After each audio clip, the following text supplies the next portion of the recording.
And I hope that their first child be a masculine child.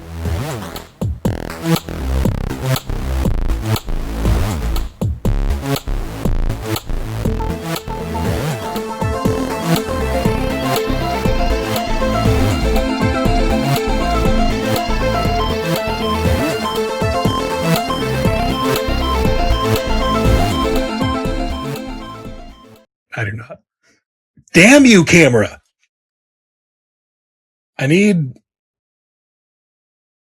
to get the new one, I think. It's my camera mount is the DJI selfie stick that has a tripod attachment on the bottom. And for some reason, it keeps on just being like, oh, I'm not being used. Well,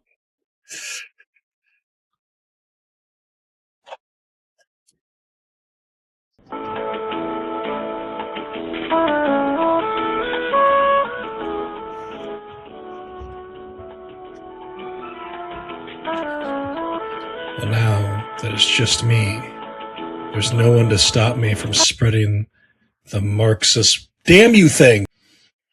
Are we gonna have a problem, you goddamn Chinese thing? Your camera stop you from spreading Marxism? Yes, the Chinese stopped me from spreading Marxism. Yeah, because they kind of stopped it too. It's just new Marxism with Chinese characteristics. Like making money? It turns out that Marx has always been one of the Han people. One of these days, China's going to be like, guys, Han people have always lived on the moon. What do you mean? It's more like This is the founding. It's more like Russian stuff where, like, you're going to believe what we tell. Well, you won't believe it, but we know that you know that we know that we're full of shit. But we know that you know that we know you're going to just act like you believe it. So when I try to encourage Aurora to poop in the potty, I always tell her that kid, everybody poops except for Kim Il Sung because he did not have a butthole. At least that's what North Korea says. Okay, Erik. God damn it. So then was he Maybe just doesn't literally being in landscape? Let me try putting it back in if he didn't have one, was he just literally full of shit? Well, the whole thing is he didn't poop because he was divine. That's the question. Did he eat? If he was divine, he shouldn't have had to eat. Well, he was also lived in a unicorn lair or something. The state mythology behind the Kim Il Sung is interesting. Okay, Erik, have I told you about the Super Kitties? I don't think so. Okay, the Super Kitties are a really peculiar show to me. I'll tell you what. No one apparently uses money in this world. It's a TV show for children on Disney. There does not appear to be any money involved in any transaction. Wait, no, they're kitties like cats or kitties as in kids? Oh, no, they're kitties, but they also... We're getting to all this. Gotcha. It's just clarifying, yeah. My hypothesis is that this takes place in a post-apocalyptic, but not like the ones we're used to seeing. This is one where all the things that were left decided to work together and build an advanced world from what was left. Because there are humans, but there appear to be more animals than humans. And a large number of the animals are all sentient, and they all speak English. Mostly because I think I'm in America, and if I lived in Quebec, they'd speak hillbilly French, and if I lived in Barcelona, they'd speak Spanish. Or Catalan. That would actually be more accurate. You'd almost did a funny pun or something if the Super Kitties were in Barcelona and spoke Catalan. I wish I was that smart. Well, I gave you the credit. Well, yeah, at least I thought you were, so that counts for something. Listen, continue. Don't let the John Brown sticker on my cup fool you. I am kind of a dummy. Nah, you sound smart. I do. I'm very good at convincing people of that, I guess. One time I convinced my wife that dinosaurs were in the Bible. Anyways, so Super Kitties. They fight crime, but the crime is all perpetrated by other hyper-intelligent animals. And it's not actual crime. It's more ne'er-do-well rascals. There is Lab Rat, who is a hyper-intelligent rat that is in love with her lab assistant, Otto the octopus, who Super Kitties claim is very attractive. There is a parakeet that is super into show business and super glam. Her name is Jaja. All of this happens in a world where they all are hyper intelligent. There's this gay couple of pigeons that live in the park that sound like they're from New York. They got a Brooklyn accent. All this happens And the humans are just like, yeah, this is just how it works. There's no money. They have all this super advanced technology. Like one of the cats rides around on like a hover pod. They have like these stretchy superhero suits that they get into. I'm telling you, I'm convinced that this took place after some very horrible, bad shit. It's like if you're in the universe of The Road, but then you fast forward 200 years and people are like, actually, we shouldn't have cannibals. Are they like the same size as they are now? So like the cats still have walnut-sized brains? They're cat-sized. So imagine this though, so they have like walnut brains and walnut-sized brains. And so if they could talk, would we want to actually hear what they have to say? And could they build a hoverboard? That's the other thing. You don't know why or how they have this technology. Yeah, because like they can't be that smart. I mean, just imagine like a pigeon talking. Like, if a pigeon could talk, like, do you really think it'd have anything worthwhile to say? If a pigeon could talk, it'd either sound like it was part of the Italian mafia, like the good pigeons in Animaniacs, or it would sound like it was from Brooklyn and be like, hey, I'm walking here, like that. Oh, I just mean it's opinions.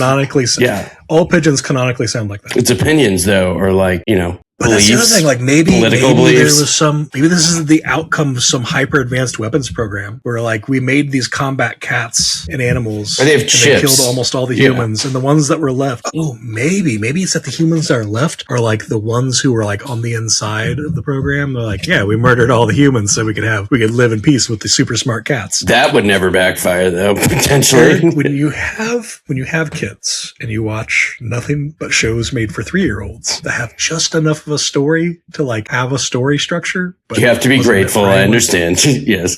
You will start thinking all these things about the shows. You will start building crazy plot lines to maintain your sanity because that's how you get through watching these shows for 4 hours a day, 7 days a week until she's old enough to watch something that isn't Super Kitties. I mean, I've got the Toy Story Polycool. The Super Kitties are the survivors of a horrible, horrible event. And have brain chips for mental augmentation. Actually, I think there is a storyline that involves some brain chips, which goes to prove my point. So, then it makes sense how they can be smart enough to do all this stuff. Yeah. Anyways, we have been talking for a long time without talking about masculinity. It's because both of us are just like... But it is kind of a more relaxed episode because you are about to Hulk smash everything in your house. Except I'm too exhausted to do it. That's like mentally I want to, but physically I'm like defeated and it's frustrating me. It's okay. No, that's the problem is when you're like, I want to commit violent action, but I'm just too tired. It's frustrating. It's frustrating, Jack. It's like the old YouTube thing, the end of the world. I see missiles, but I am lit tired. I'm taking a nap and then fire the missiles. I am lit tired. Even I was feeling pretty good today when I like accidentally fell back asleep and half the day went away and I was like, oh shit, this is what like rest is. And then it caught up to me. So it's all right. It has been, oh no, I feel you on that. It has been great because it's like with my wife and daughter in Disney World, I've had a giant quiet house that makes no noises, which I like. But I can also just like, well, I have nothing else to do. I'm going to take a nap and just do that. It's wonderful.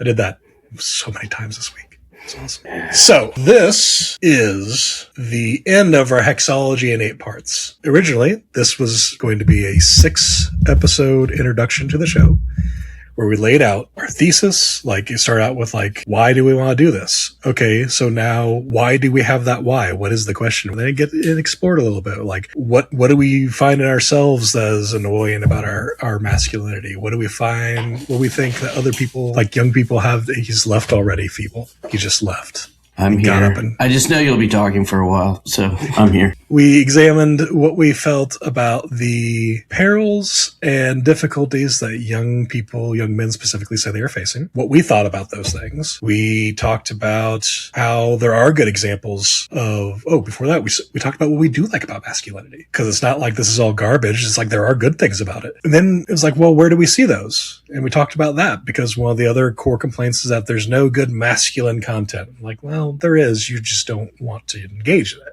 Which leads us to our small recap and then kind of what do we see is happening next. All of this was started because 18-ish months ago, I was bugging you to help me find a job, which you did kind of. You set me on a good path. You didn't find me the job. I was like, I did not find that, but connected you and you jumped and you made it. You made it. Yeah. I was there. You provided moral support and helped me talk to people who get me interviews. And I'm like, the places I could get you into, you do not want to work at. So They probably would not let me have a bunch of metal in my face. Oh no, they definitely would. Like, I just mean the work, like you have a very good like work-life balance and benefits and stuff. Yeah. I do. No, in the small company world, oh yeah, you could look however you want it, even be more yourself. But they'd be like, how about instead of a 401k, you have stock options? Don't ask like how many we've actually issued. And yeah, anyways. That's the other thing is like, if you pay me enough money, you don't have to give me a 401k. I'll just take care of that. Yeah, they won't do that either. Oh, okay. Well, fuck. Aside from saying, Eric, help me find a job, I was saying, Eric, why are these fucking kids so weird? What is wrong with them? Why do they keep on doing these things? And so a portion of this was, we got to learn some things. At least I do. And among all of those was this core idea of why do we even want to have a podcast? What do we have to say? What are we going to do with this? And I still maintain that is, we don't like the idea of a world where masculinity is defined by people who may or may not be sex criminals, weird dorks, grifting hustle bros, and that the men that I am both related to and know that best defined masculinity and manhood through their actions, virtue, and their goodness would all look at these people and be like, what the fuck? These are a bunch of weird dorks. Why does anyone think that they have something good to say? And that these people who among them number the Joe Rogans, the Andrew Tates, that jackass who was screaming about Michelle Obama and the gender that she is absolutely not during the oh yes, I know to whom you're referring, but yeah, Mountain Dew for the during President Mountain Dew Camacho's. It was the most on the nose. This whole thing was like finally like, okay, now you guys are like, you have to be doing this on purpose, copying that movie. Like President Camacho was a much better president than Donald Trump simply because he found the actual smartest person that he could and actually listened to him. His side episode. Yes. We could start doing a movie review podcast. There's lots of them that seem to be doing very well. Eric's opinions on colonial politics. So, yeah. Could just watch all the movies ever made about the British Empire. We watched Last of the Mohicans would be a good. And it'd be nice if it wasn't just all white guys playing Native Americans, but yeah. Well, but they weren't. Wes Studi, come on, as Mogwai, man. Actually, Last of the Mohicans was the best, like, when it did come to representation. Saying you have... All of the natives were played by natives. Daniel Day-Lewis wasn't, like, a native. She was, like, had been adopted by them. Okay. No, his character. Yeah, no. Do they make that clear? Do they make it real clear? Yeah, they do. Well, yeah, because he talks about like his adopted father and brother. Did they say who he was adopted Uncas from? And what was his? Because Uncas is his brother. Well, were they like, yeah, Honky over here came from? Well, they really wanted to get into what adoption meant at the time. The people of the First Nations severely sidetracked. Is usually they were they were captives, and essentially you either got adopted or tortured to death, because in the native cultures, like they would lose people in these raids and stuff, like grieving families, right? And just needing help around there. So all the captives would be brought in and have to run the gauntlet and stuff. But then like the women would go around and basically choose, okay, do we want to adopt one of these people like into our family? So a lot of times like the kids and stuff would be, or like women would, and certain men that could be useful, but the men that were like tend to be big warriors and stuff were often tortured to death as like because of their strong spirits and blah blah blah. I won't get into, there were differences in certain of the religions there, but also they just didn't want those dudes around because they could fuck some stuff up, right? So he was probably or captive. They could fight for your side. Yeah, but then so. Like, but they're part of another tribe, right? So the stock options. Well, white guys they would actually they would adopt white guys, but they didn't want like warriors of like other native tribes. They're like the white guys can be. They're only so good. We already know these guys are pussies. They can't even grow corn. Yeah, I know. They're like they can shoot a gun though, so like, but they can hunt whatever. So I'm assuming I would have to go back to the actual story, like the book. The book is not good, but that's a whole separate thing. But like, I think he was like a captive as a child. So he was adopted. Anyways, this is what happens when I have some gin and Eric has just had a horrible week. we get derailed entirely twice in the first 10 minutes. This might get cut, or we just run with it. Oh no, it stays in. All right, I'll let you go back to talking. I don't do 2 takes. I'm a professional. Goddammit. There's been some splicing. Jack from the future here. Yes, Jack from the present is going to tell you about Jack from the future, telling you why this is kind of cut up and chopped and weird. But all that is to say that this will be probably like reversed, so you get this rant about Last of the Mohicans because it's pretty solid and Erik knows what he's talking about. But you can correct me. You can correct me if there are more details around, if you're choosing Native American or Indian or First Nations, however you want to, especially in the Northeast, like in the Iroquois League, or Iroquois Confederacy and the others. First Peoples, okay. Yeah. So anyways, people can contribute more to that, but that was the general point. So anyways, continue. All three of our listeners, which are people I hassled into doing it at work, so... The ones I've hassled too. One day, Erik, we will command a podcast army, legions willing to go out and annoy people for us. Or not, whatever. Anyways, our goals with this is to stave off the seeding of defining manhood to these dork-ass losers who we think are dumb and have bad ideas. So, do you want me to lead off, Erik? Or you still want to talk about Last of the Mohicans? Go for it. Because this is kind of a chill episode. It's like we were supposed to both have drinks, but Erik doesn't have his drink, and I just have a large glass of gin with John Brown on it. I have some of these around. Is that mouthwash? Sure. A scope? Yeah, no. It's this little thing. Yeah. No, because if you get me going on that other topic, I would talk about how this new Young Washington movie is probably bullshit because real Young Washington, the more you know about him, the more like annoying he is, but honestly, truly in the way of an early 20-something. And then when he did the events that kicked off the French and Indian War, not the global 7 Years' War, that was a lot of the Prussians in Silesia, I'd argue, but he was 23. And so in the immortal words of Blink-182, nobody likes you when you're 23. So separate episode on the toxic masculinity of like... That was like 45? George Washington. That was like 45 for back then. Yeah, well, but he acted like a 23-year-old. Like it's the whole thing. He acted like a funny modern thing. 23-year-old. Yes, he acted like a modern 23-year-old. What you're telling me is that he was very into AI and crypto, and he thought girls were icky? Well, crypto would probably be, that's the modern equivalent of like land speculation on the Virginia frontier or in the Ohio Valley. It kind of is. I was going to say tulip bulbs, but because it's not real. There's people there. You're like, oh, but I bought this. And are like, they from who?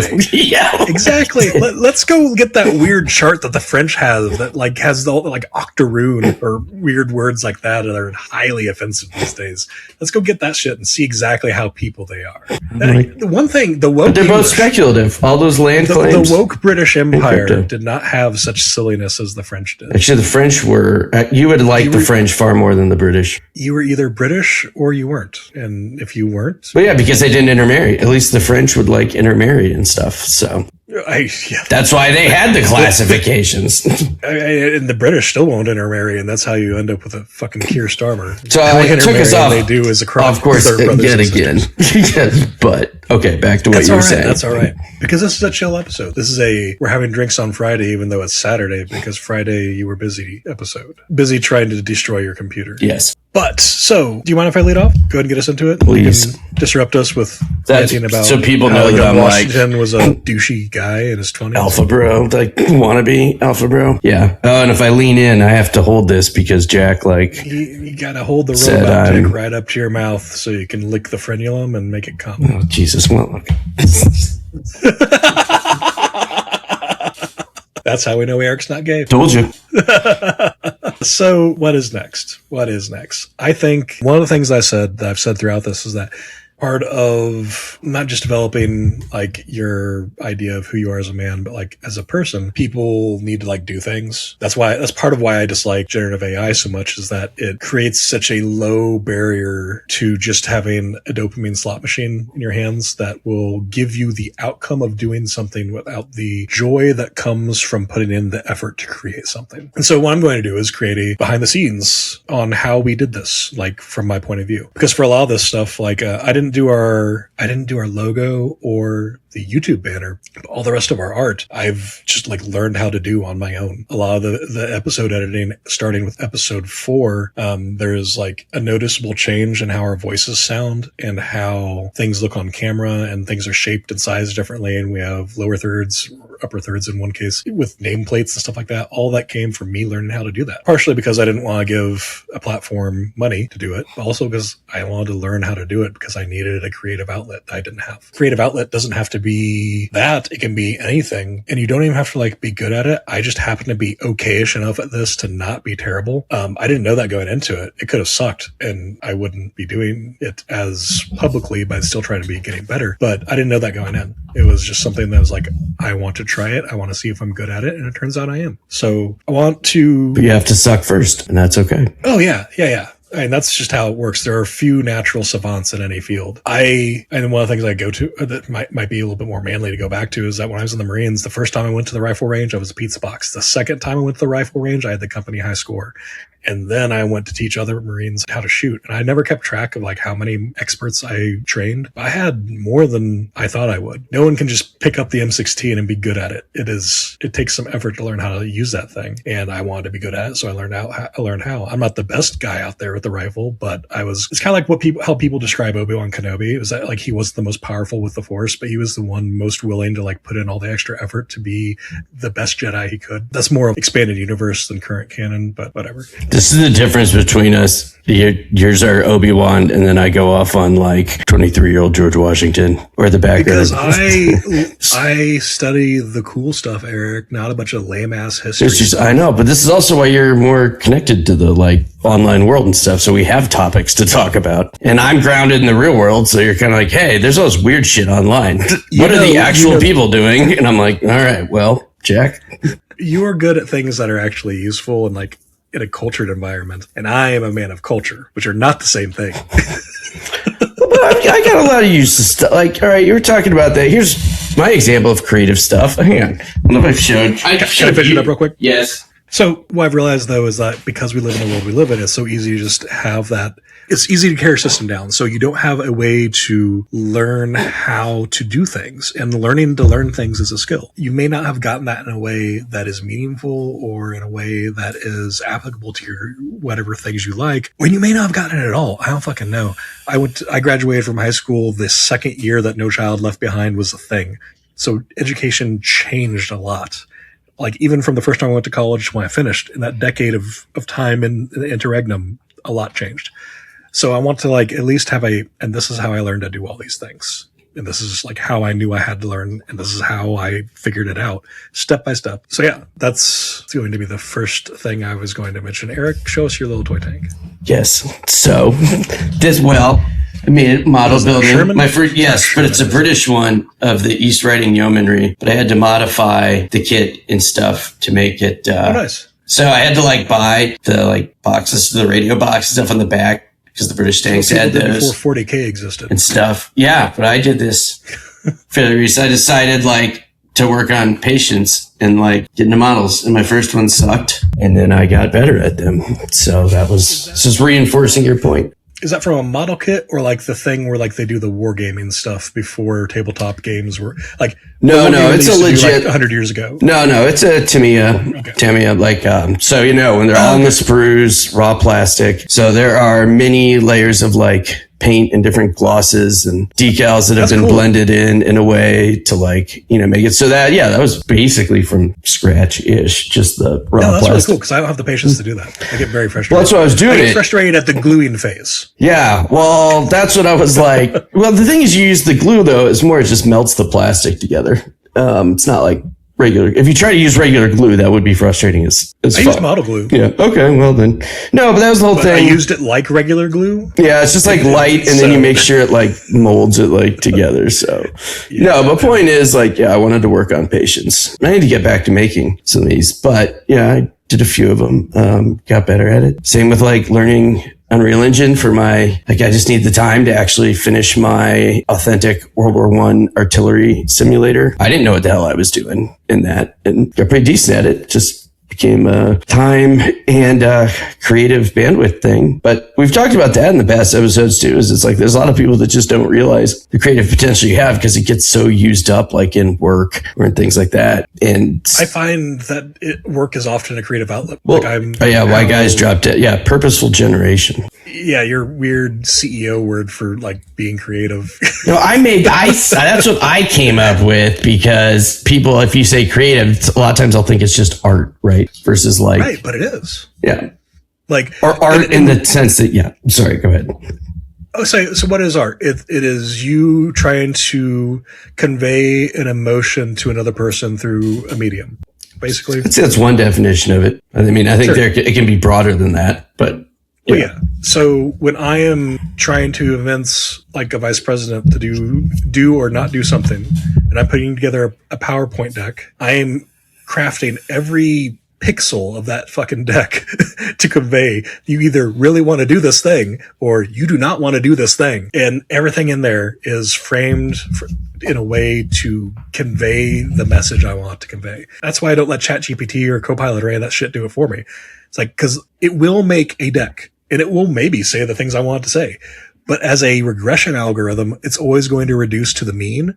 And I think I'm better than average. So my own ego refuses to allow me to let the regression algorithm do anything for me. But also, like, especially if I know the person, it's just going to convey a generic whatever. I know what to use for examples and like, okay, you remember when we did this and it didn't work? This is going to be that times 10. Things like that. So it's one of those things where like I could outsource this to a program, but I'd much rather engage the creative side of my brain and say, well, no, I actually know how to craft this in a compelling way. And you only get to being able to do that by doing it. Like you have to learn how to do it. And the only experience you get is by just doing it. It's not even the visual stuff of the PowerPoint though, too. That's what I was, wouldn't want to limit it to like visual stuff. It's the framing of the argument, right? Which I think is what you were getting at too. But like, it's like, that's why I found it's hard for me to write, when I'm really deep in it with work. And it's not because I'm like, my soul is crushed, but it's because since I'm always having to, building startups and stuff like that and new products, like when you think about it, a poem, I may be like, okay, this is this is the emotion I want to get at. This is the metaphor, right? This is the meter I want to use. This is like the, rhyming scheme, all that I want to use, the structure. And then it's putting all of the pieces together in a way that is, it's a logical argument, essentially. Kind of like pure math or philosophy and everything. And it's the same part of the brain that, you use to solve problems or frame the argument and stuff like you're saying. So it's like literally, so we don't think of it as art, but it's the same part of your brain that you use for quote unquote art. And, it should be respected as such. So I have, if we had done the tech podcast that I wanted to do also instead of the masculinity podcast, there's a thing I could have gone out in length about this because back when technology was still fairly like not a force of evil, at least seen that way by most people, when people were fairly happy about Google. This is why we didn't do it, because nobody would give me their money if, that guy that you talked to. But anyways, continue. Yeah, exactly. No, but like they used to hire people with like philosophy degrees who were also like, yeah, we can do pretty good calculus too. Like they hired people who were steeped in the humanities and steeped in things that we would call culture and art, as well as being very good computer scientists. And as those people moved up and out of the companies in Silicon Valley and everything kind of shaped around product management and people who have only ever done half of a Stanford degree and then quit before they learned anything useful, they never had to learn why you learn. They never had to like learn how to do anything creative. Not to say they don't do anything creative, but they never learned that to embrace and appreciate that their artistic nature is what allows them to be as good at what they do as they are. Most of those philosophy guys, with people who, well, no, because logic comes from philosophy. Mm-hmm. And logic is the basis of code, and so the philosophy guys were the coders. Yeah, no, that's what I was just about to say. So they weren't necessarily the business guys from the beginning. Yeah, because I misheard you. I thought you said it wasn't. Oh no, that's why some of the best developers I've worked with in Silicon Valley a lot of times had like a dual degree in philosophy because it's the same logical part of the brain. So the problem though is the people like the business guys still weren't your philosophy dudes. It's just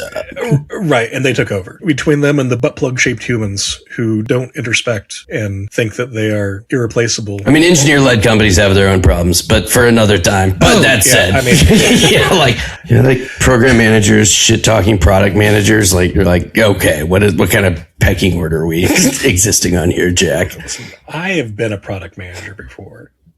Actually, I was a product owner. Never mind.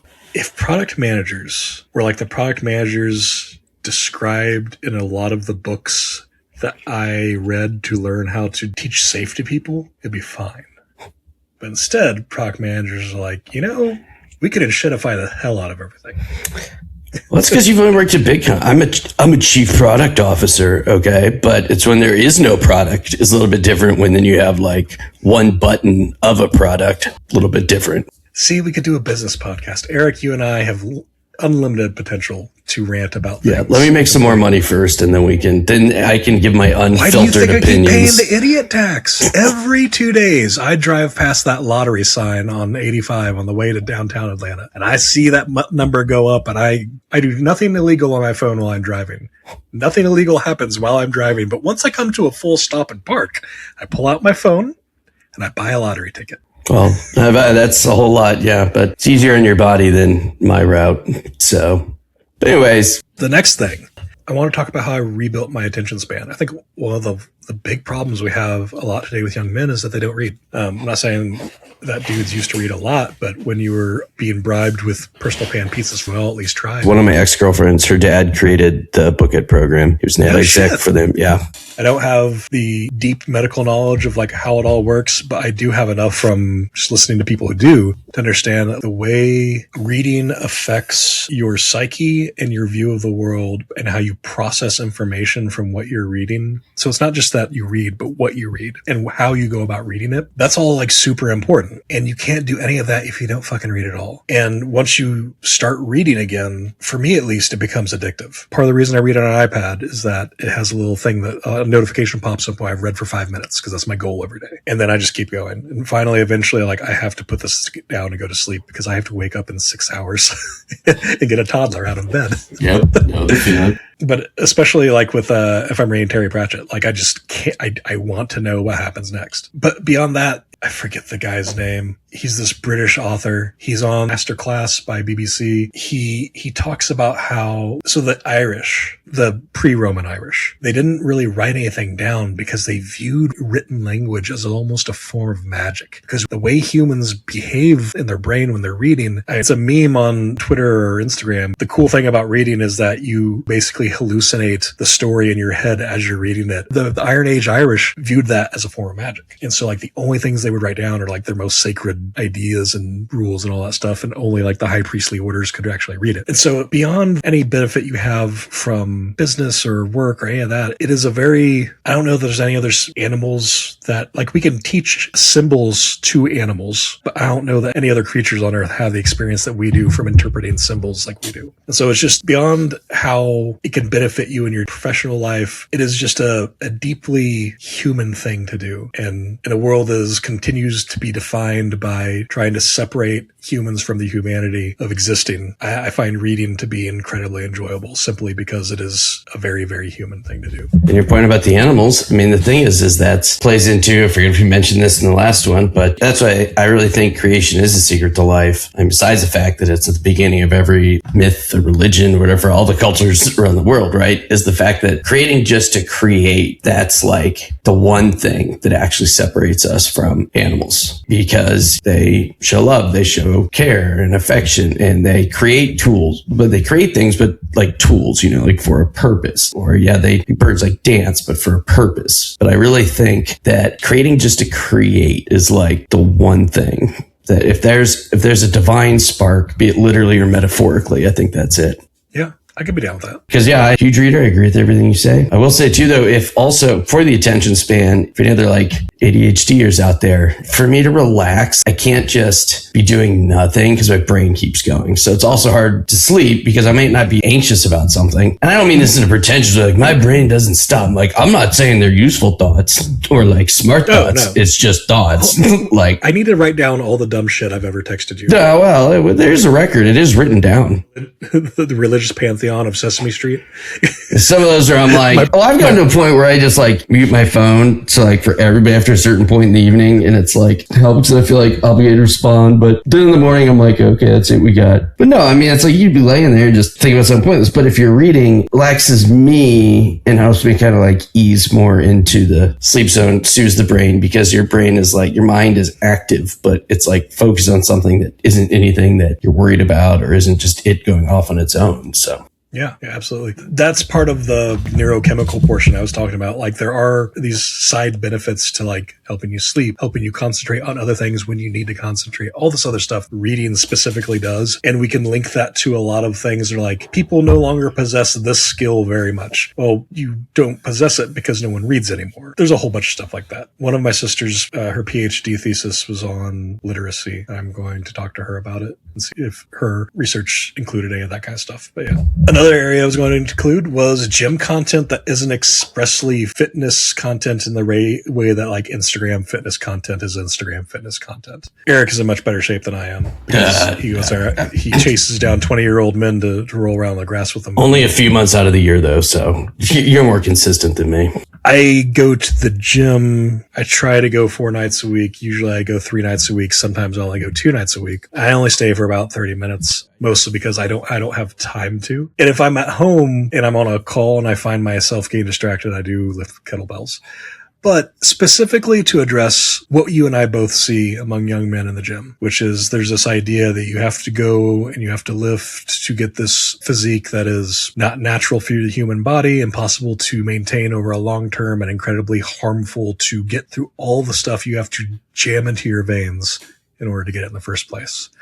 Don't get me wrong, I lift heavy, but it's simply because I like to. Part of what lifting is for me, it's not because I want to look any certain kind of way. I am lifting in the way I am currently because I do want to lose weight, because I am just plain flat out, I'm too fat for to be healthy and do things that I want to do with my daughter as she gets older, in terms of like crawling around the floor with her, playing, running after her down the street, riding a bicycle, all that stuff. I'm just too fat. And that's the only reason I want to lose weight, so I can do stuff with my daughter. But in terms of lifting, the reason I enjoy it is because I will stop being able to pick up heavier things before I run out of heavier things to pick up. Like there's always going to be that one next thing that you just can't lift. It is a game you can never win. And it's a game that you play against yourself. I'm not competing with anyone else in the gym. I'm competing against my own desire to be there. And that's what I find rewarding about it. It's not to gain a physique, or it is to gain a physique in a manner of speaking, but not directly. It's like not that I want to be some shredded Instagram model. I don't care about that. I just want to be healthy for my kid. But it is still a very rewarding and meditative experience for me. And there's another way to approach healthfulness and fitness than what we see today. In some ways, that was all geared towards being able to be combat effective, but it was still done in what I feel is a very unhealthy manner, especially towards the time I got out, because that's when everyone started doing CrossFit. And like some of us were like, you guys are going to really hurt yourselves doing that. And other people were like, no, this is the way everyone should do it. So, I just got out of the Marines, so I didn't have to worry about that conversation. So, were you there when they I forget which new officer came in, but they didn't want us to do regular stretches. We had to do those rope stretches. What? Oh, maybe that was before you were there or after. I was only there for a semester. Yeah, that's true. I forget though, but no, somebody was this Brad, you're no, so you all get this one rope and you're going to stretch with this rope, and then everyone was getting hurt left and right. I remember when the Navy did this though. I don't remember doing it in ROTC, but I remember being in the Marines and hearing about the Navy doing this, and us all just being like, they have enough money for rope? Why is all of our equipment from Vietnam? This is dumb. Do it with an M14. And then they all start hurting themselves. They're like, ha, dummies. Yeah. She had just been eating crayons with us. I got stuck on FEP because I'm like, all right, so I'm on FEP because I got hurt because you guys made me do it this way. I feel like this is bullshit, but the military. Anyways, continue. But yes, the ways of fitness that just popped up into one of my repressed memories. But yeah. And then the last portion is learning to cook the basics. I'm not saying I'm going to teach people how to be a world-class chef. I learned how to cook on the banks of a river in Arkansas in the Boy Scouts. The first thing I ever cooked, which was pancakes. I learned how to do all that from a guy who was the general manager of a McDonald's. He taught all of the boys in his Boy Scout troop, he was the scoutmaster for, how to cook. That was very important to him, that you learn how to be self-sufficient. One of the core aspects of being a good man and a good Boy Scout is that you learn how to cook for yourself. That's where I also learned that I enjoy cooking. I enjoy the culinary cook school of making food and then watching people eat it, and they like it. I think think most like, yeah, that is one of the greatest, because it's the same thing that like gift giving and stuff gets to. There's some people who don't experience it like that. Like my wife likes the food that she eats, but I don't think she particularly cares if like I really enjoy it the way that I love watching her eat something that I know she likes that I did well. You know, very strange. But there might be, now that I think about it, I wonder if there is like, okay, so it's, dad takes his kids out like, oh, you're giving mom a break kind of thing, right? But it's like, so maybe maybe there's something to this where like, oh, it's like people didn't expect me to make it this good, right? Is it like, like maybe there is some kind of, because I think most of the people that talk about like, oh, I get great satisfaction, like it's always dudes. Like when you think about this, women are just like, no, I cook because I fucking have to, because I know you're just going to try and put a frozen pizza in or something like that. Like, I think it depends. It depends on the setting that you're in. Because like, just because of like where I live in our friend group, that there are fewer people like that than there are like me and Sam. Well, like women are basically made to learn to cook. I don't disagree with what you're saying. Yeah, they're expected to know how to cook. Men kind of like choose to learn to cook, and then it's like, haha, look, like I could cook. But anyways, yeah, when you said that, I'm like, I think there might be something to this. Yeah. That's the weird thing for like, if you ever go to like a Chinese restaurant that's owned by like a couple, the woman ain't back there cooking. It's the dude. That's his fucking kitchen. She stays out front, runs the till. She doesn't belong in that kitchen. He does. But she's also probably the better business manager too. Let's be honest. Maybe that's the other because he's the better cook, because he's expected to know how to make all that shit, right? So it's like a weird artifact of like American or maybe generalized Western culture, but yeah, like it's not that way everywhere. Like if a man decides to do it, he's got to be the best at it. But it's just women's work. But for men, it's a gift. It's an art. Yeah, another thing, a woman is just a cook, but when a man does it, he puts on a fancy little white jacket and calls himself a chef. Yeah, so I think there's something here actually.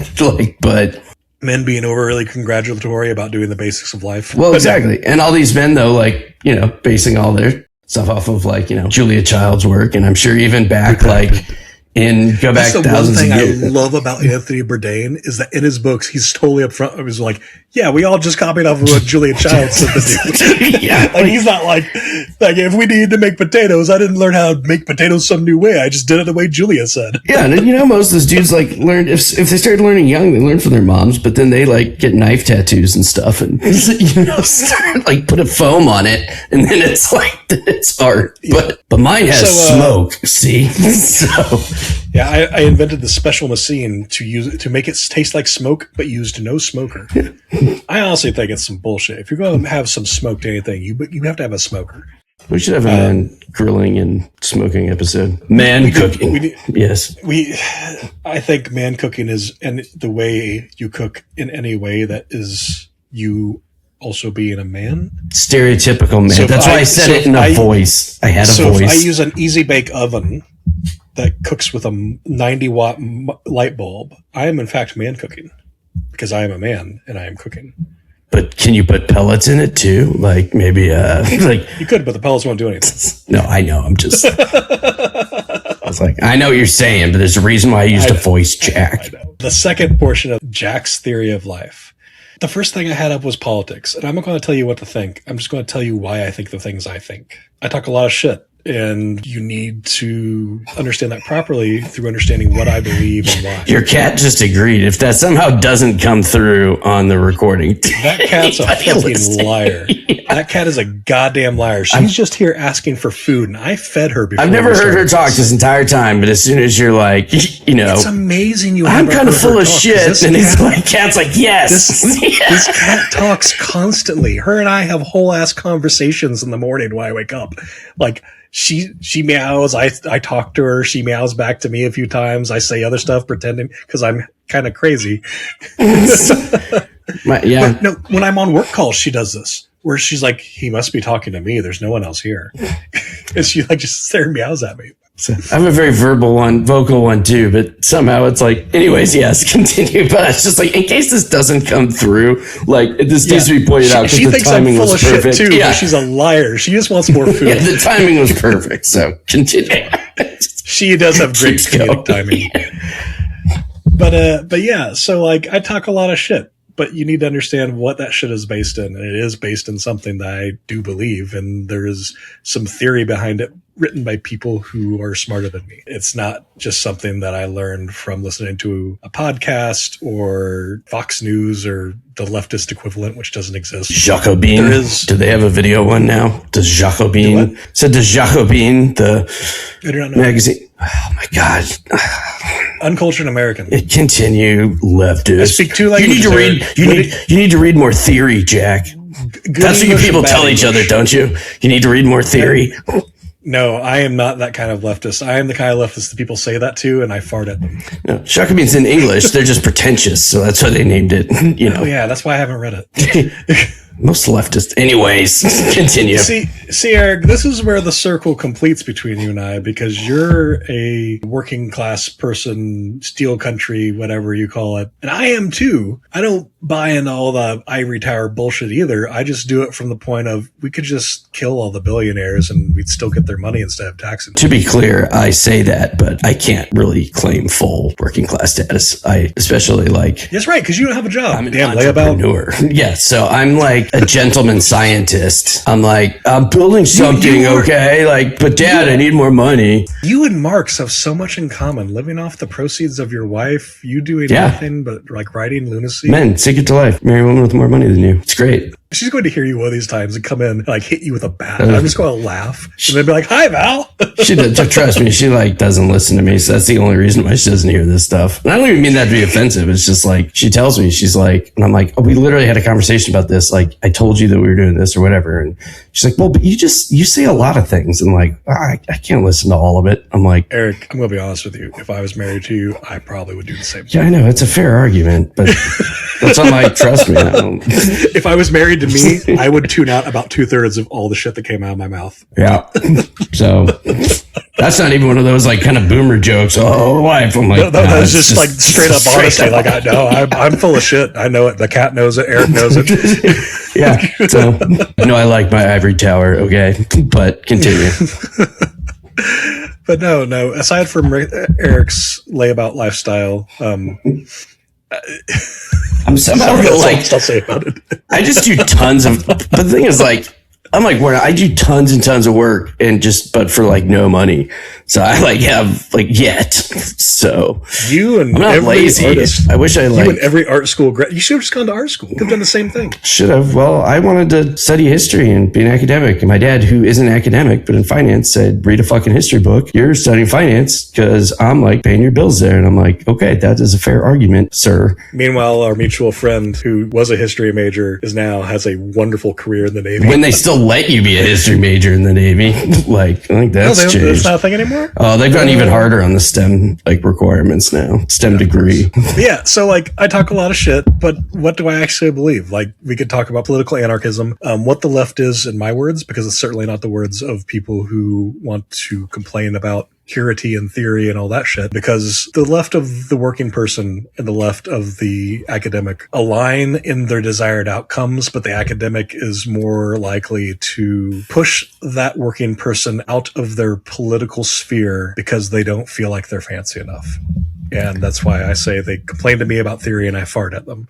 It's because that working person fucked up and didn't choose parents with more money when they were born. Yeah, you know, like the academic. That's why they're so smart. As we all do before we're born, they were presented the start screen of life. You know, some people just choose, I just want to play the story, and they get rich parents. And then some of us are like, fuck no, I want a challenge, and we choose hard. And then, you know, we get told we have to start paying rent by August or join the military, whichever comes first.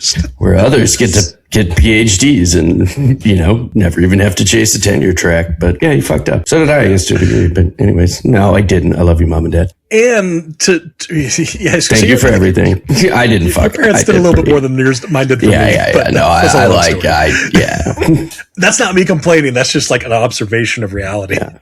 I'm like, okay, I'm admittedly like the Indiana 1%, but you know. You and Pete Buttigieg, you and Mayor Pete got a whole lot in common, Eric. Hey, I was in South Bend. You should listen to the No Gods, No Mayors about him. Next time you have an hour-long drive, I will send you the link to the episode. It's fantastic. I work from home, quote unquote work from home, so I probably won't have an hour drive for a while. You got to leave that house eventually. Is there a Jaguar dealer in Indiana? Do you have to drive to another state to get the thing serviced? Because I know the Brits aren't going to let you do it yourself. No, I got a guy. I wouldn't take it to a dealer. So there's that's the thing of living on the north side, Jack. Is that's when you have like your European car specialists and stuff. Oh, you guys have those here? We have them in Alpharetta. When I first moved here, I was like, really? That's a thing here? And then after a week, it's like, yeah, that's a thing here. Because everyone drives an Audi but me. I was like, oh, they're a thing here. It just wasn't like, I mean, I don't mean to knock I don't mean this offensively, but probably just wasn't where you grew up. But that's what I say about Zionsville, where I grew up is, I think I've said this before in here, when people ask me what the town was like, I'm like, well, at the time it had the only Rolls Royce dealership in the state, but it was it's attached to a liquor store and right next to the Dairy Queen.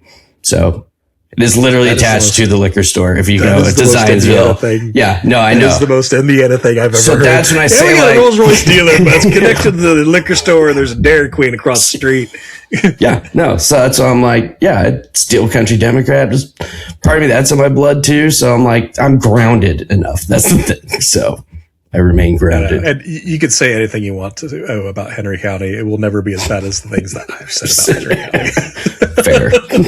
Man, it's a complicated place because there's a lot of people who are like, God, you guys aren't bad people, but you sure as fuck vote for bad people.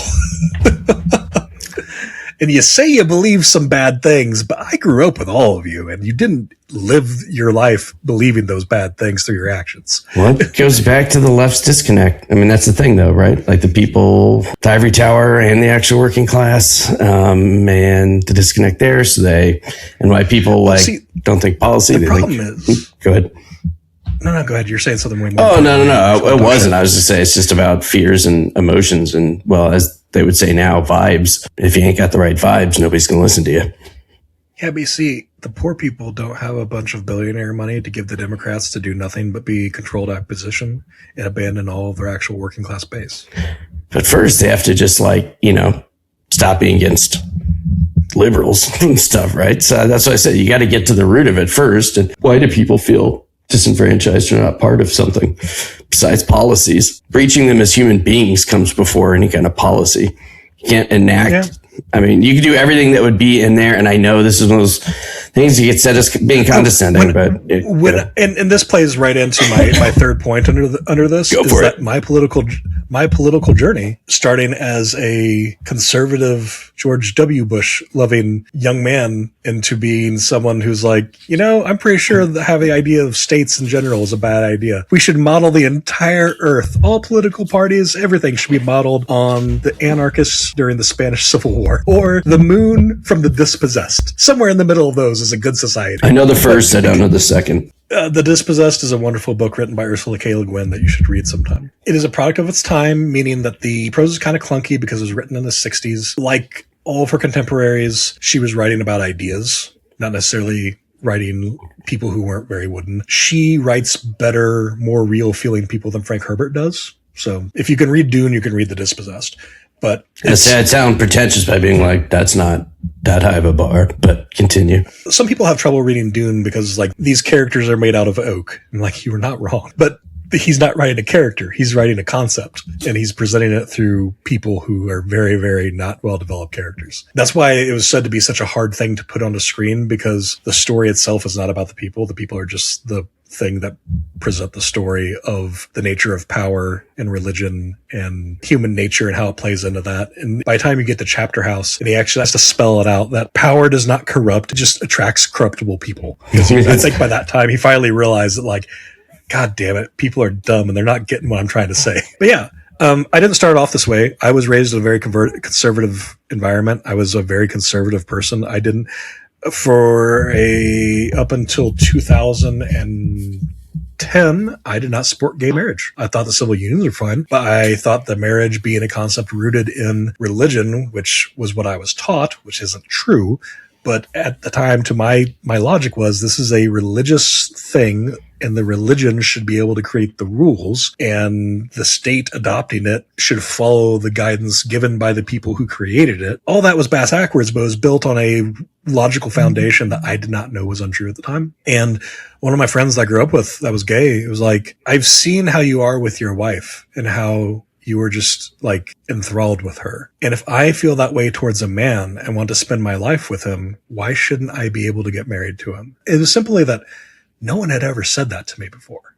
This is before I understood that I was bisexual. This is before I understood a lot about myself, because when you aren't raised with the concept and the ideas and the words to describe the things about you that you know are different than other people, you don't know what they are. You just feel like you just know that you're different. And so I was like, oh shit. Yeah, you should be able to get married if you feel this way about another human. But I didn't start that way. Who knows how I'll end up, but this is where I am now. And the point is, just because you started somewhere doesn't mean you have to end there, and it doesn't mean that you might not come back to it. Most of the reason that people are the religion and the political options that they pick are entirely based on the geography of their birth. It's not something that a lot of people end up choosing in America. And part of that is because they don't proactively inspect themselves. Part of that journey was learning to interrogate my own beliefs and say, why do I feel this way? Okay, why do I feel that way? Okay, why do I feel that way? This is a thing that like actually has material benefits outside of just personal development. This is asking why 5 times, but it's a good thing to like, why do I believe this? Okay, why is that? Why is that? Why is that? And when it comes down to politics or religion, a lot of times it goes back to, well, this is what everyone around me was growing up. I didn't actively choose this. So you're saying we need a way in which we can bring all kinds of different people from different beliefs and from different geographical areas together in close proximity to learn from each other for maybe at least 9 months. Thunderdome. Oh, I was going to say, bring back the draft. No, God damn it, you fascist. I saw my opportunity to circle back to it. I had a point. I will concede you can bring back the draft. However, it has to be like Service, in Starship Troopers. And in Starship Troopers, in that fascist wonderland of a book, they had a version of the WPA. I was going to say, yeah, you could just have like, we could get so many like infrastructure projects for the federal government. Yeah. I was just saying. You can rebuild park trails, or you can go fight the bugs that we're trying to kill for their territory. Yeah. No, see, that's what it actually before, but just getting worked up by saying bring back the draft it's just way more fun to say it that way.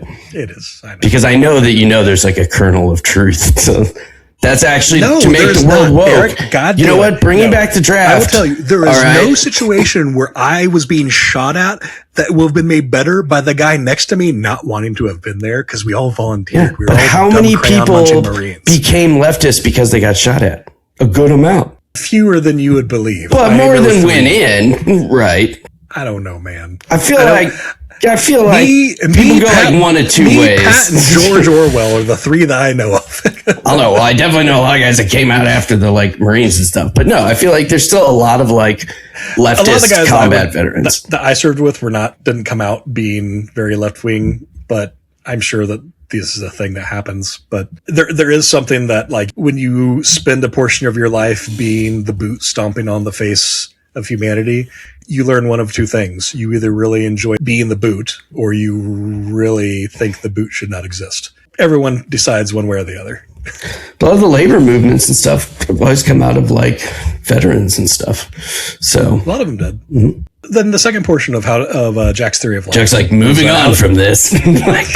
Well, because we've been talking for an hour and we haven't covered the things that should have taken 30 minutes. Because we keep talking about the draft, the work projects administration, the psychology of business, and last the Mohicans. That's pretty good, honestly. I mean, we are a 4-quadrant podcast. God damn it! It's probably more like 9 Open or 10. AI, Sam Altman, give me some of your money, you sweaty son of a bitch. If you're gonna train it, we got transcripts. I will sell out $10 million and I disappear. That's it. I'm $20 million, half for me, half from Eric, and then we're gone. Like, you don't have to hear from us again. Young dudes could do whatever the fuck they want. I don't care. $10 million, I'm set. I'm gone. I'm out of here. Elon Musk, I will quit saying mean things about you on Twitter, and I'm going to dead name your app until you give it to me. That's offensive. It's offensive. So, anyways, how to conduct your life is the second portion of the Jack's Theory of Life section. A lot of people feel that your cat didn't even want to hear it. Like, it's back. I have told you this cat is full of shit and also wants us to eat more food, and she's had enough food. She used to be very fat. We have her on a diet for a reason. You say that, but the timing of her has been pretty impeccable. I told you, she has great comedic timing. If you told me this cat was a wizard that spent too much time and got stuck as a cat, I'd fucking believe you, because she's got more personality than most humans I know. And she has amazing comedic timing.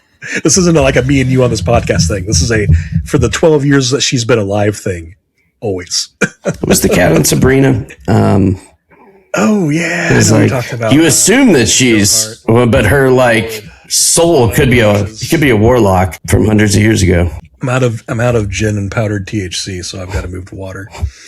But I think I have more anti-fascist stuff on this cup, so it's okay. Farewell to Jackalonia.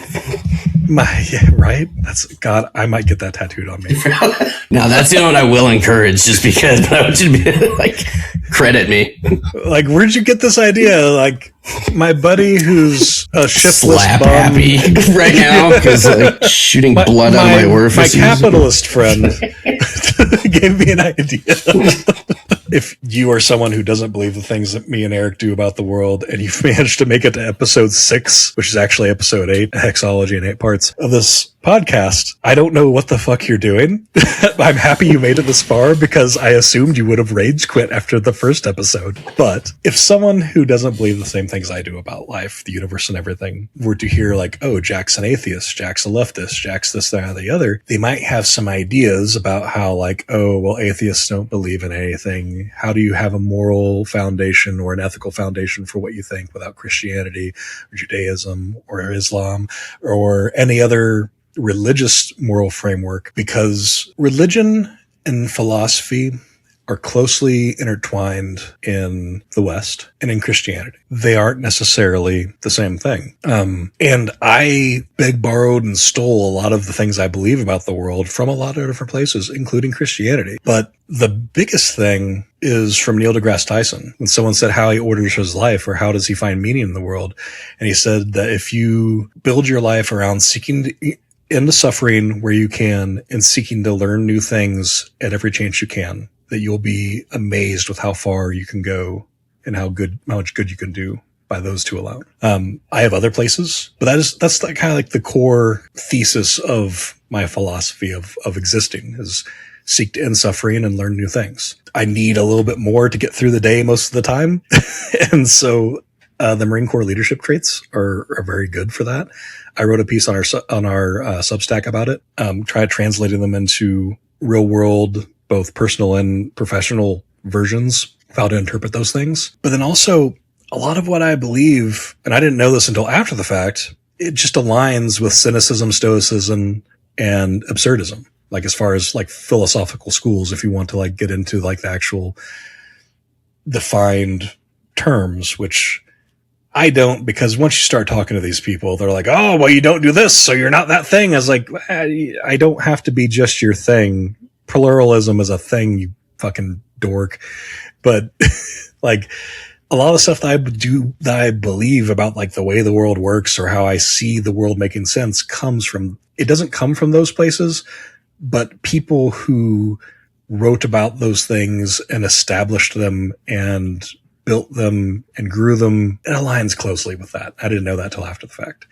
So if you're looking for a deeper of all those things, you can find them in those 3 schools of philosophy. But yeah, that all falls into like the politics and how to conduct your life of Jack's Theory of Life, which is an unwritten book that exists only in my head. That if Elon Musk gives me $10 million, buddy, I disappear and I start calling it the letter that comes before Z, the anything app or whatever the fuck you want it called. We'll settle for less, though. No, we won't. He might. I will not. Oh, Valeria. You can get us for less than 20, but 10 for me. Valeria will we'll put Valeria in charge of the negotiations. Of Eric's portion. She'll get you a better deal, too. So I'm telling you. Of my portion as well. I said, I readily tell people I had my wife negotiate my car for me. They got a great deal on it. I'm pretty sure he would respect a Russian woman more than he respects a leftist man. So, She'd have no problem telling them off too. It'd be like that we would, we'd either get a good deal or no deal. There would be like no middle ground on it. It's like estate sales. That's why there's stuff that I thought was a fair price and I really wanted, but we didn't get it because the deal wasn't good enough. So we walked out. We had a banger of a deal last time we went to estate sale. So the I only think this thing is like our third or fourth time talking estate sales, but yeah, continue. Now that what happens. We love these things. Like once you hit 30 and you're married, when you hit 30 and you're married, it's like this is like going to the fucking bazaar, man. This is the dad from A Christmas Story when he's like buying the Christmas tree. But like the only thing they would not negotiate on in the entire house was this unused, brand fucking new, the biggest, nicest KitchenAid mixer, the one that like has the big crank on the side and has like the one they put on all the shows about all the cooking shows. Oh, those KitchenAids, like, has the arms that hold the bowl. Yeah. Yeah, like it's like a $500, $600 mixer. Well, especially right? if it had did it have like the accessories and stuff too. Yeah. They wanted $250 for it. And I was like, okay, do you want that in cash or can I do Venmo? And they're like, that's fair. Haggle? I was like, you were basically giving this away. Yeah, I was like, no, here. And they looked at my wife, were like, are you just like an amazing cook? She's like, no, but he is. And they looked back at me, kind of surprised, like, it's like cooking and this is a good mixer. Can I give you the money for this? And they're like, anything you want in this estate sale, you could just have. You're like, it's like, geez, okay. Who runs that one? I want like a lot of them, like, because they had spent like 4 days with people like cussing them out and like arguing with them, but like it was a rule from the owner of the house that was selling stuff that they would not take less than $250, and so like they were so happy that I was just like, yeah, okay. Usually the last day is when they start like it was the last day and they hadn't sold it yet, and I was just like, yeah, that's a fair price. They're like, you can have anything else you want in this house. It's like, all right. Yeah, because that's the so risk. Got some toys for my daughter. Last day, like some of the really cool stuff and everything will be gone. But if there's something that was like it's really good, but it's high priced, like that's when like other people haven't bought it. Like sometimes you can get. We have one of our nice rugs is one that they had at like multiple homes and stuff, like, and they just could not, and they would just like bring it to other ones. And I think it started out like close to maybe around $10,000 or something. And we ended up getting it for like, well, it was down to like 400 some or whatever. And this is a big rug. And I'm like, okay, well, that's great. No, I want this. And Flair was like, no, she's like, shut the fuck up. She's like, and here's the thing. You just stay down here. All right. Don't even come, because when I'm talking, I know you'll be standing behind me, just making faces like, like, so no, just don't let me deal with it. I think we got it for like less. So yeah. I need to go shopping with you guys sometime and see this in action. Yeah, she's like, I know you're going to make faces. Like, stop. Like, yeah. Like, I'm autistic and that's ableism. But I just play the like, well, my wife says, but I'm like, just give me a good deal. Yeah.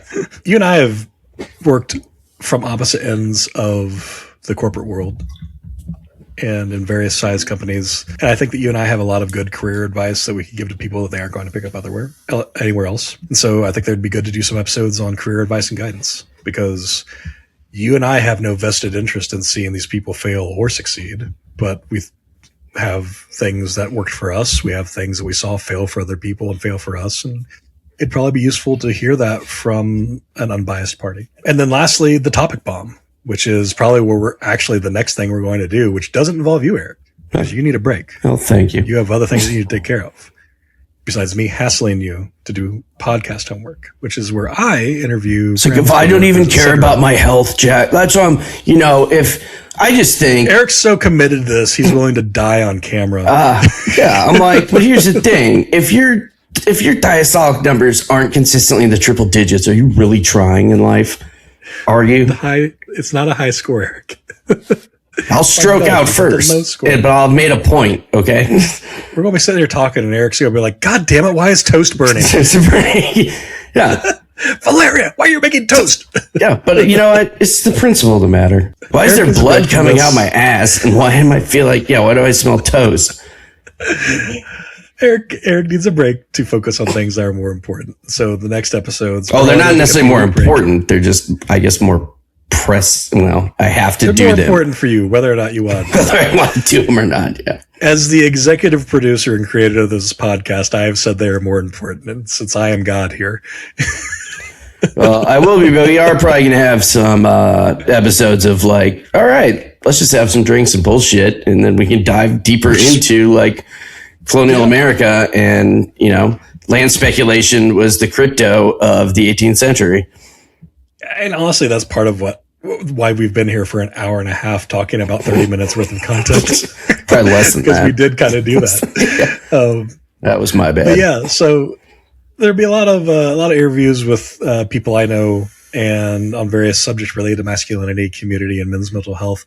But yeah, the last thing is a thing that isn't launching as soon as I wanted, but something I'm going to try to do around here.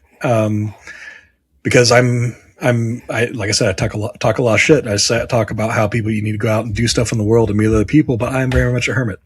And part of that is because I live in a very affluent area that is kind of either, if not conservative, then very of a liberal cast, which isn't very big on the guys saying things that a leftist would say. I don't think you have a tacit support for genocide, depending on if your favored country in the Middle East is doing it. So, no, I didn't know. I was just like, I know it's like Erik the dirty liberal. I'm like, oh my god. No. I still agree with you on like 90% of. Yeah. This is a different. There's neoliberalism. Yes. I don't think you and Barry Weiss have a lot of ideological overlap, but these people and her do. And so because of that, I don't feel like I have a lot of community to go engage with. And so it's like, well, fuck, if you don't have it, you might as well go build it. Right. And so I am going to try to start what I believe is going to be called the Anti-Fascist Dad Club. I still have to make real sure that AFDC isn't the acronym for some Nazi shit, because AFD is, and it's real close to that. But all I can find is, that it's like some shit for like neurological research and the Atlanta. But you don't want to be the anti-dad, because then that would that one doesn't work, because that'd get the wrong people. Or the anti-fad, like that doesn't sound good either. Yeah, no, I want it to be AFDC. So I think it's what it's going to be, but it's going to be just like, and we aren't going to have a stated purpose. It's not a militia, Erik, as you asked. Yes. I misread it, but I was also like, I'm like, you like guns too? Like, I don't know. Good. Are you starting a militia? If you go far enough left, you get your guns back. That's all I'm saying. Marx was very clear on the fact that the people should be free to own firearms. But from Indiana, we got beyond that. I'm from Indiana. I live in Georgia. You're telling me I can't have a gun? No. You can't take everything that a capitalist owns by saying please. You have to them first. When I lived in Europe and got asked like how many guns I had, and I didn't really know right after, and I don't even have that many, but like, well, by American standards, I had to think about it. I know, I had to think about it. They're like, oh my god, sure. You're so American. How do you not know how many guns you have? I'm like, it's not that many, but like. And they're just in the house. I know it's not like I inventory them nightly. I just know. I know where they all are in the house. What a drawer I put that one in. Yeah, no. But. I know where they all are, but I don't know where I've put all the ammo. I was just pointing out, though. I was like, that was one of those times I realized, okay, I gotta get something real quick. When you get the guns. Yep. This is a delete button. This. Whoa, what do we have here? 1874 trapdoor. Oh, is that a trapdoor? Is that not is that a reproduction or an original? Oh no, baby! This thing Holy is real. Shit! When did you get that? When my wife's grandfather died. Holy crap! Have you has it been X-rayed? Have you been able to shoot it, or you just keep it up at?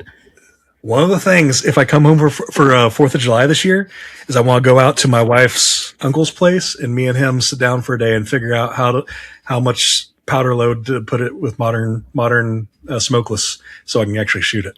I mean, it's still probably you want to actually go with. This thing is a 75 caliber rifle. Yeah, I know. I was like, that's why you actually. it takes around this fucking big. That's why you use actual black. I would like FFG and stuff on that, because I think you get into trouble when you start using some of those like smokeless or synthetics and stuff. Well, that's why you have to you start off with almost nothing, and it takes an entire day, because you have to figure out how much you start off with such a little amount because you can blow the fucking barrel.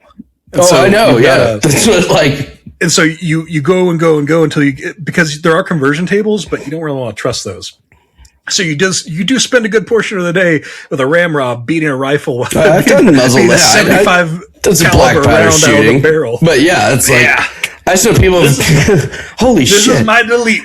This is my boomstick. I mean, because a lot of those do. I mean, that's why like they are so solid. The people are still shooting those. That's why I didn't know if it had the barrel check, but or anything. Oh no, this is a family heirloom that I got to inherit. Yeah, but it's been fired in sometime or what's not since they were killing whoever they were killing. That's why I'm like, did you get but you might just want to get that thing scanned first, but or just set it up with a string and put it.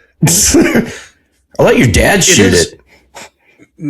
Well, that's a different story. Different story for a different day because I don't speak with that man. No, I know. That's why I said first. No.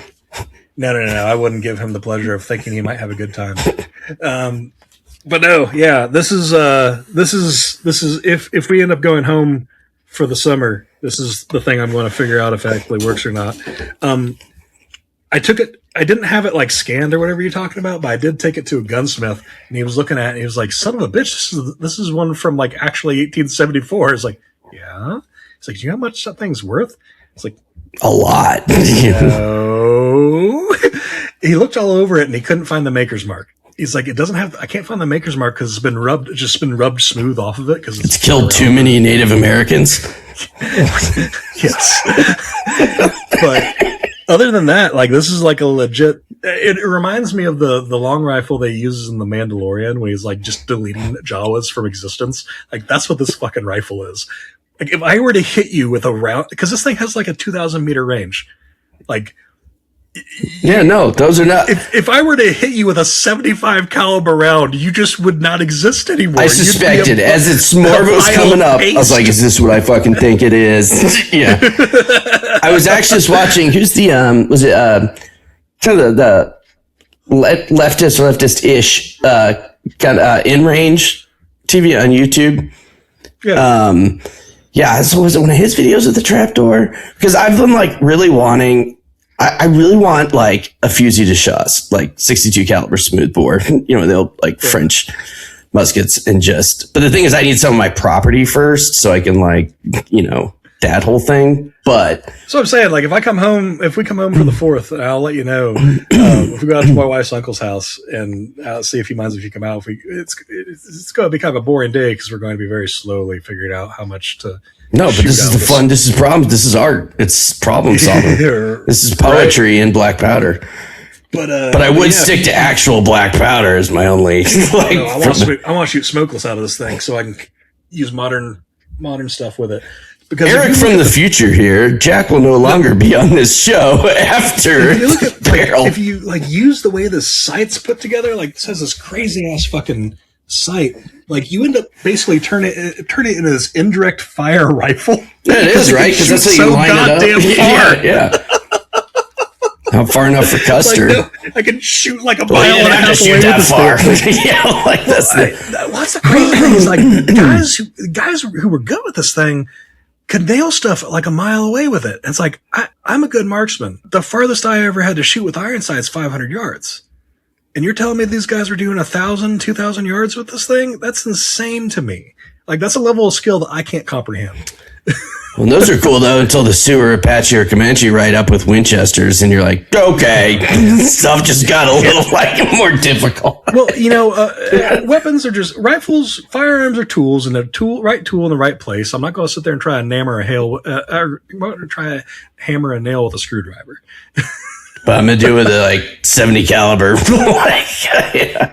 I will hammer a nail with a 75 caliber. It is a 75. Jesus Christ.